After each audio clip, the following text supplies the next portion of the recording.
Attention, vous écoutez un podcast audioactif.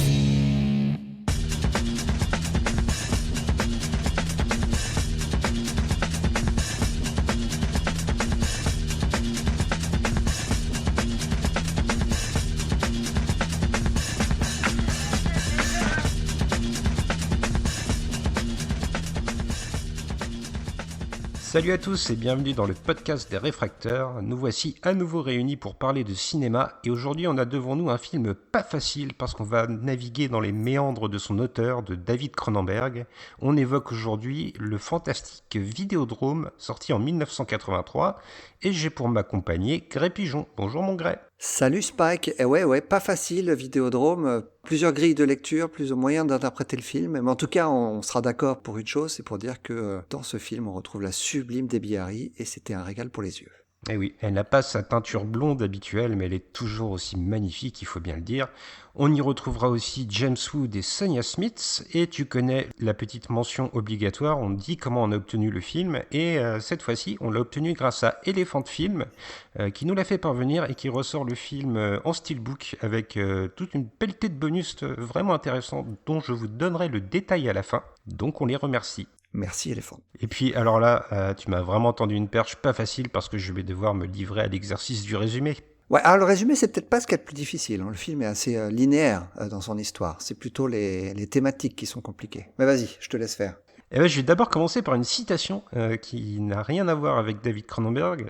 C'est Andy Warhol qui, au moment de la sortie du film, a dit que Vidéodrome était le Orange Mécanique des années 80. Donc tu vois quand même que ça a eu une certaine résonance dans le monde artistique. Et donc, de quoi nous parle Vidéodrome ?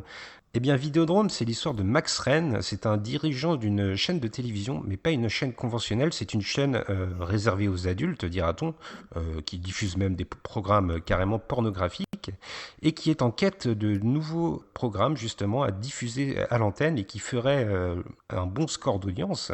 Et pour cela, il va tomber sur une vidéo pirate d'un programme qui s'appelle Vidéodrome et qui met en scène des actes de torture assez immondes, assez insoutenables. Alors Max, il va être attiré par ce programme, il va être fasciné par lui et il va mener son enquête pour essayer de retracer d'où il vient, tout en assumant sa tâche de patron de chaîne de télé. Dans sa quête, il va être épaulé par Nikki, qu'incarne donc la sublime Debbie Harry, comme on le disait, qui elle aussi va être fascinée par Vidéodrome, mais d'une manière bien plus importante, elle va véritablement vouloir en faire partie, elle va vouloir enquêter sur ce film, mais tout ça, c'est ce qu'il y a de plus concret dans le film, et on va voir que ça va vite basculer dans un monde où la frontière entre la télévision et la réalité devient très floue, où les deux naviguent et ça vire véritablement au film fantastique, j'ai envie de dire. Ouais, c'est un des thèmes récurrents de la filmographie de Cronenberg, le fantasme, la frontière entre le fantasme et la réalité. Effectivement, d'ailleurs on va tisser quelques parallèles avec le reste de son œuvre parce que j'aimerais, Grey, puisque tu le fais si bien, que tu nous parles un peu de David Cronenberg. Alors David Cronenberg, il est né en 1943, il est toujours vivant aujourd'hui, il est toujours actif, il y a un film qui sort cette année d'ailleurs, et il est né à Toronto, il est canadien. Alors il vient d'une famille plutôt intellectuelle, son père était journaliste et sa mère était pianiste. Et tant et si bien qu'il a fait d'assez hautes études. Il a un diplôme en littérature de l'université de Toronto, mais au début, il s'était plutôt intéressé aux sciences. Il avait étudié la chimie organique. C'est un thème qu'on retrouvera dans son œuvre. Alors une fois ses études terminées, Cronenberg, il a découvert la scène underground de Toronto. Alors je mets des guillemets parce que la scène underground de Toronto, c'est pas celle de New York. Mais bon, voilà, il s'est fait un petit nom assez rapidement dans cette scène-là. Et il va se lancer dans la réalisation, tout d'abord avec 2 courts-métrages. Puis, au tout début des années 70, il va réaliser 2 premiers longs, qui s'appellent Stereo et Crimes of the Future. Je crois que tu vas nous en parler un petit peu plus tard dans l'épisode.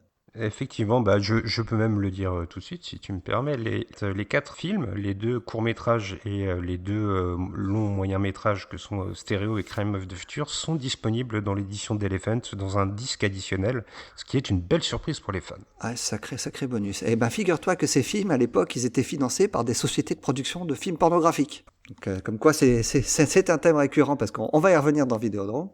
Alors on y retrouve déjà dans ces films-là ces thèmes de prédilection, donc la sexualité, le corps humain comme terrain d'expérimentation, la contamination, la médecine et la psychanalyse. Alors il va très vite atteindre un petit statut d'auteur culte, notamment dans le milieu des fans de films d'horreur, avec ses premiers films qui sortent au milieu des années 70, donc Shivers et Rage, qui sont des films plutôt à tendance vampirique.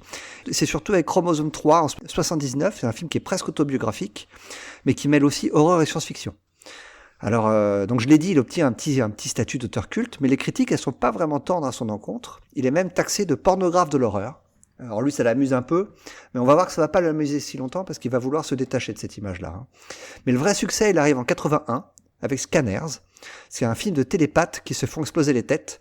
Je sais pas si tu as vu ce film. Je l'ai vu et peut-être que nos auditeurs le connaissent parce que le gif de cette tête qui explose revient souvent sur les Discord et autres réseaux sociaux. Ouais, donc on retrouve dans ce film un tout jeune Michael Ironside qui est vraiment effrayant. Donc Cronenberg, il va continuer ses expérimentations formelles autour du thème du body horror, hein, c'est un thème dont il est un des maîtres, avec le prophétique Vidéodrome, film pour lequel on est là, qui sort en 83.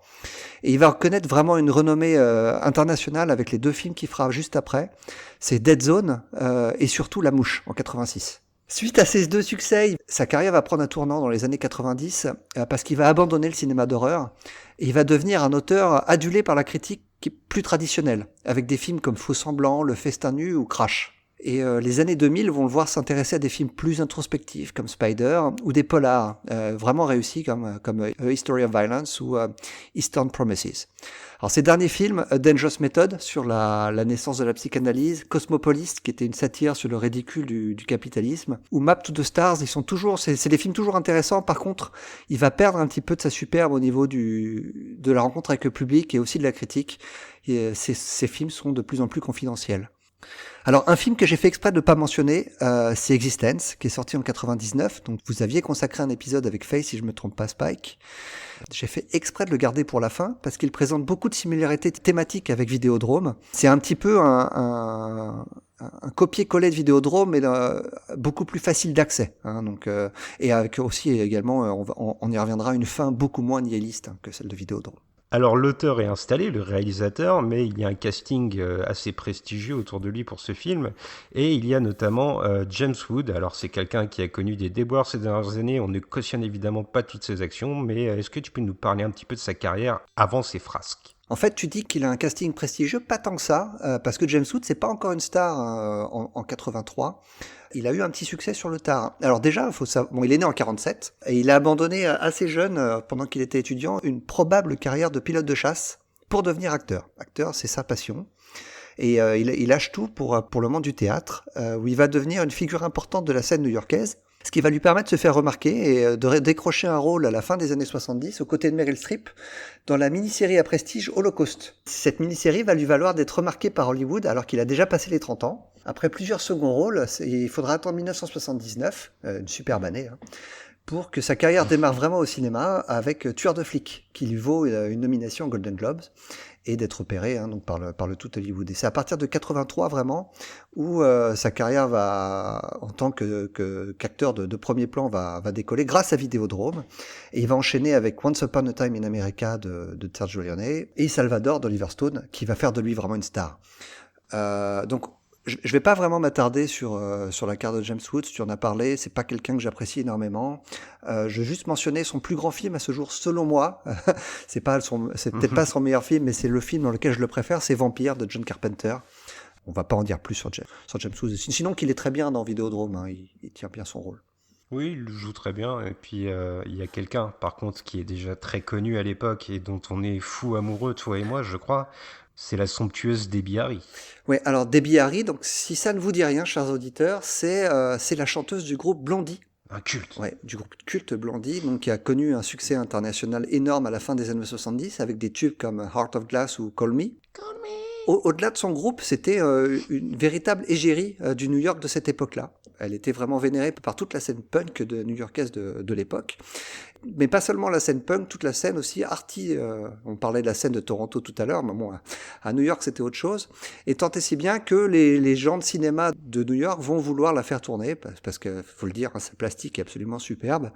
Et elle va apparaître dans des petits films comme The Foreigner, et elle va avoir son premier rôle principal dans un film qui s'appelle Union City en en 1980. Alors, je l'ai pas vu. Alors son vrai premier rôle marquant, c'est pour Cronenberg dans Vidéodrome. Et elle a déjà 38 ans, mais elle marque vraiment l'écran et sa performance est loin d'être ridicule pour une débutante. On en a vu des chanteuses qui s'essayaient à l'actrice et qui n'étaient pas toujours crédibles. Debbie Harry, elle est vraiment très bien. Elle a continué par la suite à apparaître dans des films indépendants comme Forever Lulu en 87, mais c'est surtout sa performance dans le Hairspray de John Waters qui a marqué les esprits. Eh bien, merci pour ce petit contexte grec que tu fais comme personne. Et puis, il est temps de se livrer à l'exercice houleux de l'analyse de Vidéodrome. Alors, c'est pas facile, mais on a essayé de dégager quelques thèmes qui nous avaient marqués. Et comme je vous le disais dans le résumé, l'un des premiers niveaux de lecture, c'est peut-être le plus basique, dira-t-on, c'est cette vision du monde de la pornographie, de l'industrie de la pornographie de l'époque.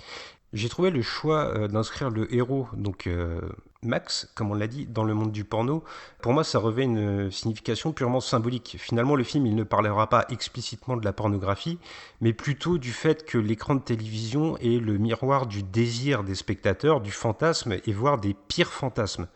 Disons-le clairement, on a face à nous un film qui n'est pas du tout puritain, qui est même très explicite dans ses scènes de sexe, puisqu'il y en a de nombreuses, mais pour autant j'ai trouvé que ça n'était pas la télé en elle-même qui représentait le mal, mais plutôt ce qu'en font les gens, ce qu'en attendent les gens, comme je vous le disais. Elle ne fait finalement que renvoyer une image aux gens. C'est un miroir exagéré, certes, mais un miroir quand même. Debbie Harry, par exemple, elle a une fascination pour la violence. On voit des cicatrices sur son corps avant qu'elle visionne le programme Vidéodrome.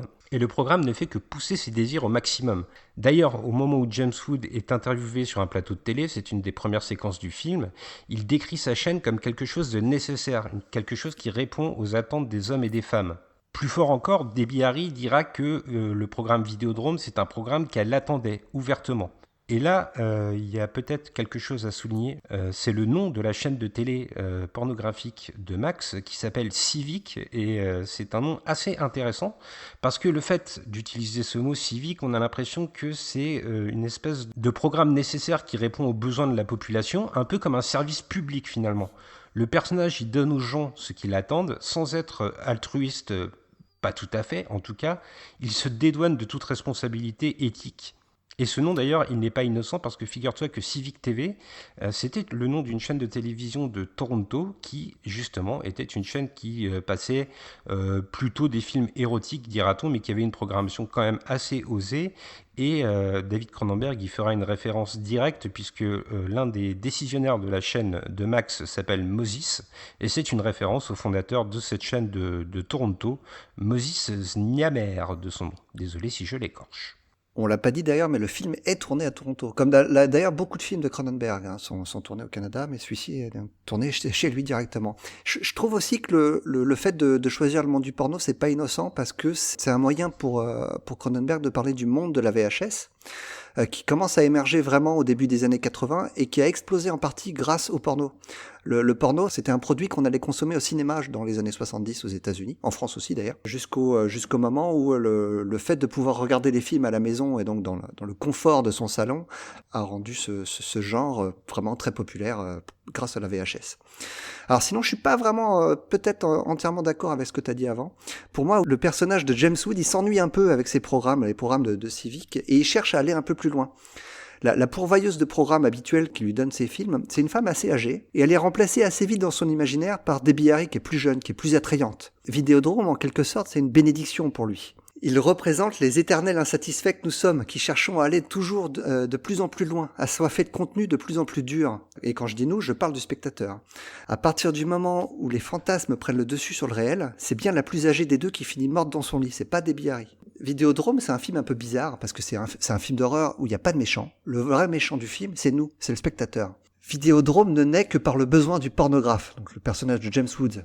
Il a besoin d'obtenir du contenu de plus en plus hardcore, et le film invite le spectateur à se questionner sur ses habitudes de consommation. Oui, et d'ailleurs, je trouve que Cronenberg perçoit une évolution de son époque et se révèle assez précurseur sur ce que sera l'industrie du porno par la suite. On le répète, c'est un niveau de lecture assez primaire de l'œuvre et on ne se privera pas d'étendre notre réflexion beaucoup plus loin que le monde de la pornographie plus tard. N'empêche qu'on est en 1983 et Cronenberg comprend que le porno bon enfant, avec ses scénarios un peu bidons qu'on a connus par exemple chez Marc Dorcel ou d'autres, va finir par disparaître pour laisser la place à ce qui pullule sur aujourd'hui Internet, ces espèces de séquences sans aucune mise en scène, souvent amateurs, que tout le monde peut consommer chez soi comme tu le disais. Des séquences qui, en général, ne montrent que l'acte sexuel sans histoire. Et là, le film nous interroge. Qu'est-ce que nous attendons de ces programmes ? Simplement de satisfaire un bas instinct ? Est-ce que ça n'est pas là un reniement de l'acte réflectif si on transporte cette idée ailleurs que dans le porno ? Je le pense parce qu'il y a toujours cette scène du débat télévisé qu'on évoquait plus tôt qui montre des discours creux, ce qu'on reprochera plus tard au personnage de James Wood. Mais comme tu l'as dit, Vidéodrome, il interroge autant ceux qui font la télévision que ceux qui la regardent. Il y a une certaine confusion avec cette barrière de la télévision, et Cronenberg, en fait, va nous parler de la télévision et assimiler le visionnage à une relation sexuelle, ou tout du moins à une espèce de pulsion primaire, puisque ce sera plus tard des actes de violence qui vont s'étaler.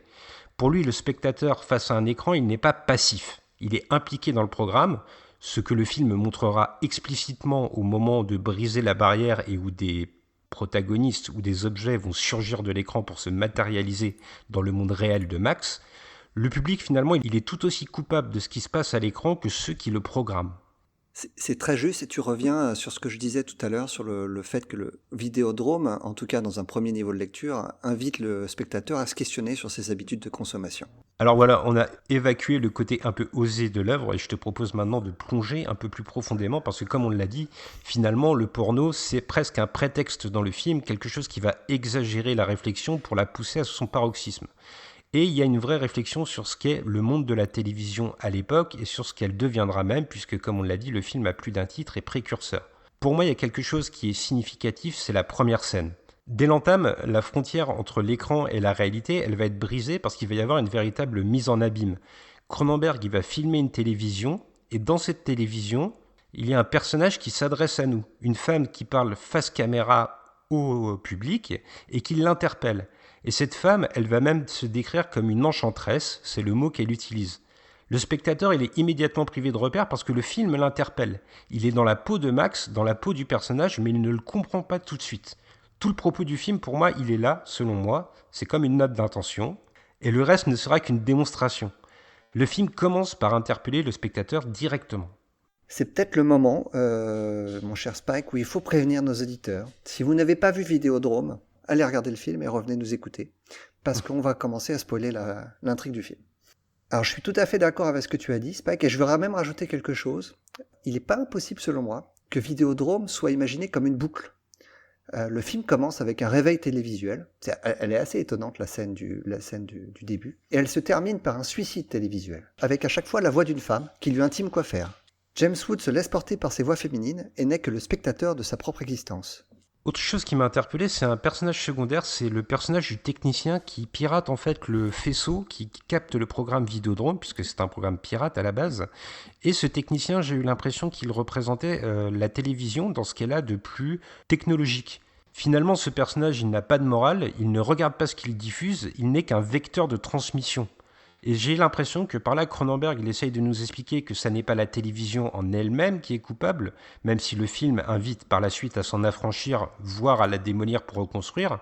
La télévision, ça n'est jamais qu'un pourvoyeur. Elle répond aux attentes de James Wood et par extension à celles du spectateur, à nous-mêmes, puisque le film nous assimile à lui dès l'entame. Il a une part de responsabilité, mais il n'est jamais l'instigateur. Il y a un autre personnage que je voulais évoquer, c'est cette femme que tu nous décrivais un peu plus tôt, cette femme âgée. Et elle, j'ai eu l'impression qu'à l'inverse donc, de ce personnage qui incarnait la technologie, elle incarnait une espèce d'arrière-garde de ce qu'était l'art jusqu'ici. C'est un peu la fin des anciens dieux qu'on a avec elle, parce que constamment, Cronenberg, dans sa mise en scène, va l'entourer de symboles un peu divins. Donc c'est une femme qui vend des programmes à James Wood, et la vidéo qu'elle veut lui vendre, par exemple, initialement, elle met en scène, dans des scènes osées, des divinités grecques. Plus tard, ils vont se réunir dans un restaurant d'apparence orientale, et là aussi, on va être entouré d'un décor qui invite une espèce de panthéon qui serait celui des anciens dieux, une fois de plus. Ce sont les anciennes croyances, celles que Vidéodrome va mettre à mal, voire littéralement mettre à mort. À plus forte raison, James Wood converse avec elle comme avec une mère. Une phrase revient souvent dans sa bouche, puis viendra en voix off dans le film. Vidéodrome est dangereux parce qu'il a une philosophie. Les hommes se détournent du passé pour vouer un culte à des nouvelles croyances, celles de la technologie et du virtuel. Quand on voit les SDF qui se massent chez le docteur Oblivion, c'est un personnage sur lequel on reviendra, pour y regarder des programmes dans des box, on peut y voir une nouvelle église. Et d'ailleurs, le film, dans l'enseigne qui est sur le devant de ce bâtiment, assimile réellement la religion principalement catholique à ce bâtiment. L'écran est devenu un nouveau culte, mais un culte décadent. Et d'ailleurs, il est très sale visuellement. Encore une fois, je pense que c'est le mot qui va revenir le plus dans notre podcast. Ce film est incroyablement prophétique. Analysé de plus en plus profondément, on voit à quel point Cronenberg a vu juste de tout au tout. Mais parlons, si tu veux bien, du programme, donc Vidéodrome en lui-même, ces séquences de torture horribles auxquelles nous confronte le film et qui sont assez difficilement soutenables, il faut bien le dire. Pour moi, Cronenberg est russe doublement. D'une part, il ne montre pas ouvertement le programme Vidéodrome, mais une fois de plus, il va filmer un poste de télévision qui le diffuse. À une exception près, n'est-ce pas ? Ouais, c'est la fois où James Wood fouette l'écran de télévision. C'est une des scènes les plus gênantes d'ailleurs, mais je sais pas si elle est gênante en elle-même ou si elle est gênante parce que James Wood a vraiment du mal à manier le fouet. Et après la scène initiale où il y avait cette mise en abîme qu'on vous a exposée, c'est plutôt malin, car on est à nouveau interpellé. Le fait de nouveau filmer un écran de télévision nous rappelle ce qu'on a vécu dans les premières secondes du film. Il y a aussi quelque chose qui est appuyé, ce sont les teintes qu'il y a dans la pièce où se déroule le programme Vidéodrome. Elles sont plutôt rouges, et le film, textuellement, explicitement, assimile, selon les dires de Freud qu'on cite, la couleur rouge au désir sexuel. À plus forte raison, la robe de la première victime qu'on voit souffrir dans le programme Vidéodrome sera elle aussi rouge. Qu'on le veuille ou non, Cronenberg y force le malaise, y remet le spectateur face à ses propres pulsions. Et là, je m'interroge. Qui, sain d'esprit, est excité par ce film, bien que les séquences osées soient très explicites ?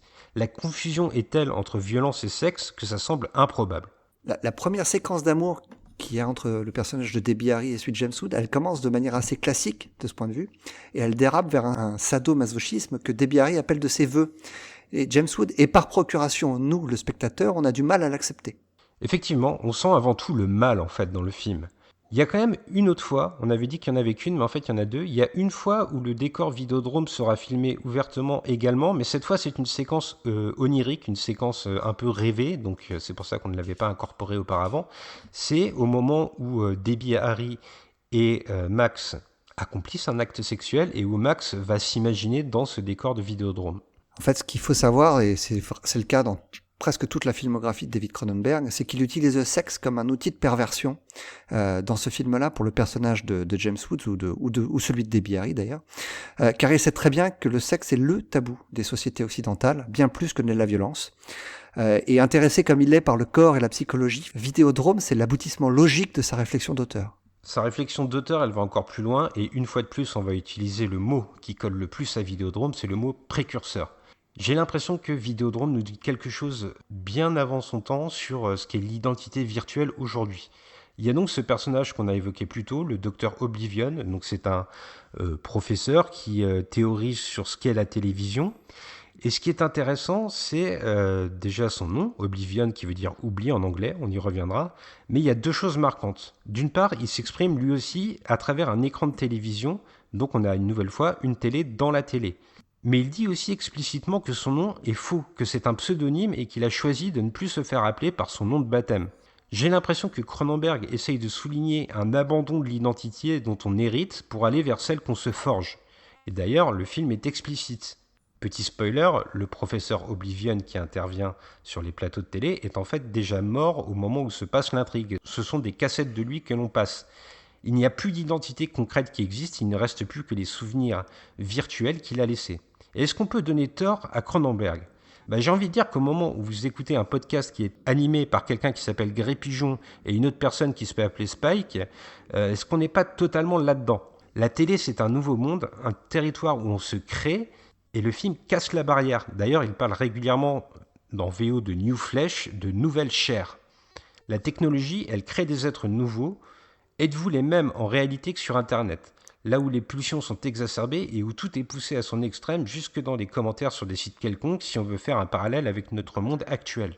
Et en fait, il est précurseur sur près de 10 ans sur l'identité numérique que nous nous sommes tous forgés aujourd'hui. C'est assez incroyable. Et d'ailleurs, Cronenberg, il va aller encore plus loin parce qu'il va totalement mélanger ce qui est l'organique et la télévision. Et ça va dans le sens de ce qu'on dit. La technologie dans le film, elle est vivante, elle respire, littéralement. Déjà par le bruitage, mais aussi par le visuel. Elle déborde de l'écran, elle le crève, elle le transperce. C'est évidemment toute la force d'évocation visuelle du film, et c'est d'ailleurs ce qu'il y avait sur l'affiche originale, cette main qui sort d'une télévision avec un flingue. Mais c'est aussi présent un peu plus tard dans le film, lorsqu'on va dire que le programme Vidéodrome crée une tumeur chez les spectateurs, voire les tue. Organique et technologie n'ont plus de frontières, illusion et réalité se confondent, et c'est notamment grâce au travail de quelqu'un dont tu vas nous parler qui met ça magnifiquement en image, n'est-ce pas ? Ouais, c'est Rick Baker. Rick Baker, c'est pas n'importe qui au moment du tournage de Vidéodrome. Il a 32 ans et c'est plus du tout un débutant. Alors, il a commencé à s'amuser avec les maquillages dès l'âge de 10 ans, lorsqu'il a découvert le film Frankenstein de James Whale, qui est sorti en 1931. Son premier travail professionnel au cinéma, c'est pour La chose à deux têtes de Lee Frost en 1972. Et ce travail-là va lui permettre d'être opéré par un certain Dick Smith, qui a un très grand nom des effets spéciaux, et qui va l'embaucher comme assistant sur L'Exorciste de William Friedkin. Ses maquillages vont faire sensation. Et l'année suivante, c'est seul qu'il va collaborer avec John Landis, qu'il recrute pour Schlock. Alors la carrière de Rick Baker est lancée, et c'est en 1976 que son talent va exploser aux yeux du monde, puisque Dino De Laurentiis va lui confier les soins de créer le gigantesque gorille dans King Kong. C'est le fameux remake du film des années 30. La décennie des années 80 sera sa décennie. Il va remporter le premier Oscar des meilleurs maquillages pour Le Loup-garou de Londres en 1981, et il va en remporter en tout 7 pour 10 nominations, c'est pas rien. Prends ça, Meryl Streep. Les films les plus mémorables sur lesquels il a travaillé, c'est la liste est longue comme le bras. J'en ai sélectionné quelques-uns. Starman, Wolf, Men in Black, Hellboy. Un des travaux pour lequel il n'est pas le plus renommé, mais que je trouve vraiment intéressant, c'est son travail sur la série télé La Belle et la Bête. C'est lui aussi à qui l'on doit les effets visuels pour le clip Le Thriller de Michael Jackson. Tu l'as compris, on a affaire à un très grand nom des effets visuels, et notamment des maquillages. Et ben, figure-toi qu'il considère que Vidéodrome, c'est un des films les plus difficiles pour lesquels il a eu à travailler. Et notamment la scène que tu décrivais, celle de la cassette vidéo qui respire. Alors, on parle de VHS depuis tout à l'heure. C'est un peu un abus de langage parce que c'est pas une VHS, c'est une Betamax. Et la raison pour laquelle ils ont choisi de travailler avec des Betamax à l'époque, qui était le format concurrent de celui de la VHS, c'est parce que la cassette est plus petite et ça permettait d'insérer donc cette cassette dans le corps de James Woods dans une séquence qui est devenue célèbre et dont on reparlera un petit peu plus tard. Eh bien, parlons-en même tout de suite. Oui, c'est une séquence où Cronenberg va choisir de faire de James Woods un véritable magnétoscope humain. Il a une espèce de cicatrice qui s'agrandit au fur et à mesure du film sur son ventre jusqu'à devenir une espèce d'orifice, disons-le clairement. Voilà, tu parles de cicatrice, moi j'appelle ça un vagin. Hein. Très clairement, l'imagerie est nette et claire pour moi. Oui, puis c'est une imagerie qui va revenir souvent, celle du vagin et des objets phalliques dans le film, ça fait partie du thème. On a vraiment la technologie qui devient humaine et les humains qui deviennent technologie. Mais là, l'affront du film, elle est pourtant présente, puisque c'est dans cet orifice que James Woods va cacher une arme à feu à l'intérieur de son corps, une arme avec laquelle il ne finira par faire plus qu'un, et qui sera l'instrument de sa vengeance, la clé du dénouement du film. Là, je vais peut-être aller un petit peu plus loin, ou peut-être même un peu trop loin. Mais une des nombreuses interprétations possibles de Vidéodrome, c'est de penser que le film parle du questionnement sur soi-même et les problèmes qu'on a à s'accepter. Le fait que James Woods commence à avoir des problèmes avec son corps et à même à s'insérer des choses dans son corps, comme une cassette vidéo ou plus tard un flingue, peuvent représenter les problèmes mentaux que le personnage commence à ressentir et qui transparaissent ensuite dans Vidéodrome quand il est au sein du film. Je pousse peut-être un petit peu loin l'interprétation, mais le goût de Cronenberg qu'il a pour la psychanalyse transparaît dans tous ses films et ça m'étonnerait pas qu'il ait voulu y mettre un petit peu de ça dans ce symbole-là. Eh ben écoute, moi aussi, je vais me laisser aller à une réflexion un peu poussée, mais ma réflexion, elle traitera plutôt de la vision, du regard en lui-même. Il y a un antagoniste principal dans ce film, on ne vous le révélera pas, mais son occupation principale, c'est d'être opticien, un fabricant de lunettes, en somme. Je me suis demandé si, à travers cet artifice, cette occupation, on ne montrait pas un personnage qui vole la vue aux gens, qui les force à voir à travers ses créations, à travers ses lunettes. D'ailleurs, le film, il est incroyablement précurseur, là encore, lorsque ce personnage va mettre un casque sur la tête de James Wood qui fait furieusement penser à ce que sont les casques de réalité virtuelle aujourd'hui. Le coupable, une fois de plus, ça n'est pas la technologie, mais ce sont les hommes qui la manipulent. Je trouve que c'est très juste et c'est le message fort du film.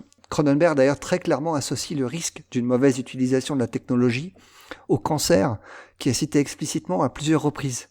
Les gens qui visionnent Vidéodrome sont contaminés. C'est d'ailleurs cet antagoniste qui sera véritablement la clé de la réflexion de Cronenberg. C'est ce personnage qu'il faut mettre à mort, c'est lui qui est néfaste, lui qui empêche une nouvelle évolution en voulant s'approprier le regard des gens, comme je le disais. Même s'il ne sera pas la seule victime du film, les décisionnaires dans leur ensemble en fait le sont, puisque les patrons de la chaîne de télé de Max vont être eux aussi exécutés. Mais il y a quand même une personne contre laquelle le personnage de James Wood ne parvient pas à appliquer sa vengeance, qu'il ne parvient pas à l'exécuter, c'est la fille du docteur Oblivion. Et là je m'arrête sur le nom, comme je vous l'avais promis. Oblivion signifie « oubli » en anglais. J'ai eu l'impression que Cronenberg essayait de nous dire qu'il était impossible pour James Wood de faire marche arrière, il ne peut pas atteindre l'oubli, il est contaminé à vie par ce qu'il a vu dans Vidéodrome, et la fin ira dans ce sens sans la dévoiler. Oblivion, comme tu l'as dit, signifie oubli, mais pas seulement. Ça marque aussi le fait d'être inconscient de ce qui se passe autour de soi. Une sorte d'état second qui correspond très bien à la psyché de James Wood à ce moment du récit, puisqu'il est perdu entre cauchemar et réalité, comme le spectateur d'ailleurs. Absolument, et dans cette ultime portion du récit, qui est très violente, il y a quand même un curieux effet de mise en scène qui m'a interpellé, c'est le fait que personne ne voit James Wood comme responsable de ses actes. Il va, petit spoiler encore une fois, tuer ses anciens patrons, il semble être le seul coupable possible puisqu'il n'y avait que lui dans la pièce à part eux, mais personne dans les bureaux ne va l'arrêter. Par la suite, il va mettre à mort le technicien dont on vous parlait un peu plus tôt, et là, c'est encore plus appuyé. Le technicien explose en fait. Il fait un trou dans un mur. James Wood passe par ce trou dans le mur. Et dans la rue, il y a une mère avec son enfant et personne ne va broncher. Il y a juste l'enfant qui va dire « T'as vu cette explosion ?» et basta. On passe à autre chose. La mère ne s'arrête même pas sur ce qui a été une pure mise à mort. Alors oui, on est dans un moment du film où la réalité et le virtuel sont complètement confondus. N'empêche que la violence est devenue banale, elle est assimilée par la population, on n'y prête plus attention, et là encore, on peut se demander si le film n'est pas extrêmement précurseur. Alors on a essayé d'évoquer un petit peu toutes les thématiques que David Cronenberg développe dans son film. On va remercier encore une fois Elephant de nous avoir fourni le film, et on va terminer en vous donnant un petit peu la liste de tous les bonus qu'on peut trouver dans le Blu-ray que vient de rééditer Elephant, et c'est bien chargé, hein, Spike.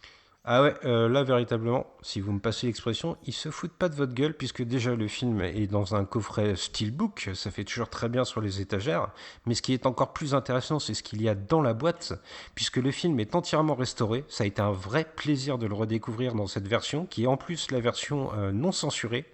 Et puis dans le disque on retrouve aussi alors des scènes inédites, des bandes annonces, des trailers, mais ça vous en avez l'habitude sûrement. Il y a une séquence assez amusante, ça dure 1 minute, c'est la bouche de Debbie Harris qui parle en fait en gros plan, donc vous pouvez avoir la magnifique bouche de Debbie Harris sur votre écran de télévision, un peu à l'image de ce qu'il y a dans le film.